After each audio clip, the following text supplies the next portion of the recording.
Uwar gida! Uwar gida! Na'am malam. Wai idan Allah ba wani dan abin da za mu dan samu mu ci da safen nan ne wallahi yunwa nake. Shabbi ta. Wai kai mai gida me yasa rayuwarka da haka?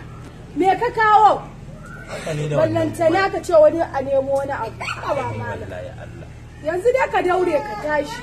Ka fita kasuwar nan ko Allah zai sa a dace. Oke, akwai wani madami shayi ina jin labarinsa, bari na ji wajensa in ya so ko karɓowa ne na yi na kawo muku ka cike da ɗan Me gida ina raba ka da cin bashi fa. Saboda kaga mutuwa ake yi fa. Auke yanzu kin yi min maganar bashi? Ke fa kina cikin gida idan sata zan yi wani kawo miki ki ci ina ruwanki? A'a ni ban ce ka yi sata ba wallahi. To ni dai kawai in na kawo a ci. In ma me na je ne ba abin da ya shafe haka ma kika je kika karɓo bashi a wajen Malam Zubairu ga shari yanzu ban ciwo bashi da maka